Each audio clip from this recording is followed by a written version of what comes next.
Tarjamah Al-Quran. Sekilas tentang sejarah terjemah Al-Quran. Al-Quran diterjemahkan ke dalam berbagai bahasa selain Eropa, seperti Afrika, Persia, Turki, Urdu, Bengali, Jepang, dan berbagai bahasa di Kepulauan Timur. Tidak ketinggalan pula, Al-Quran juga diterjemahkan ke dalam bahasa Indonesia pada pertengahan abad ke-17. Abdul Rauf Fansuri, seorang ulama dari Singkil Aceh, menerjemahkan Al-Quran ke dalam bahasa Melayu.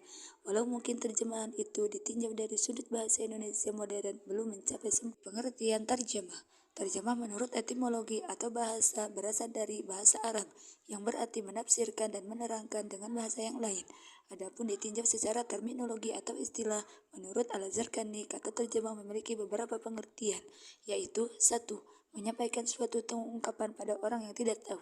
2. Menafsirkan sebuah ucapan dengan ucapan dari bahasa yang sama.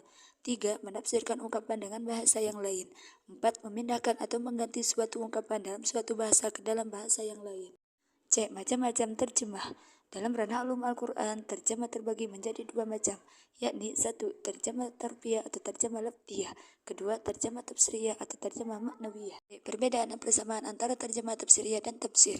Terjemah tafsiriyah dan tafsir memiliki sejumlah perbedaan, di antaranya yaitu 1. Perbedaan bahasa. Bahasa tafsir seringkali menggunakan bahasa yang sama, sementara bahasa terjemah tafsiriyah harus dengan bahasa yang berbeda. 2. Pembaca karya tafsir bisa memperhatikan rangkaian dan susunan teks asli beserta arti yang ditunjukkan di samping teks terjemahannya, sehingga dia bisa menemukan kesalahan-kesalahan yang ada sekaligus meluruskannya. Sedangkan pembaca terjemah tidak sampai ke situ, karena dia tidak tahu susunan Al-Quran dan arti yang ditunjukkannya.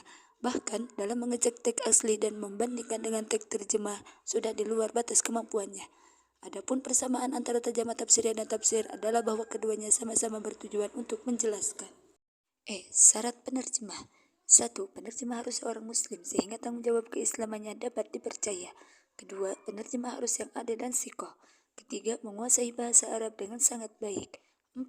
Berpegang teguh pada prinsip-prinsip penafsiran Al-Quran dan memenuhi kriteria sebagai mufassir. Hukum terjemah Al-Quran. 1. Hukum terjemah harfiah yang terbagi menjadi 2. Hukum terjemah harfiah bil misli dan hukum terjemah harfiah bi ghairi misli. 2. Hukum terjemah secara tafsiriyah. Metode menerjemahkan Al-Quran dengan baik. 1. Mengetahui huruf-huruf tambahan pada awal dan akhir kalimat.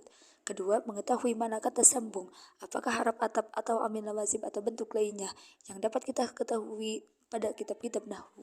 Urgensi terjemah Al-Quran.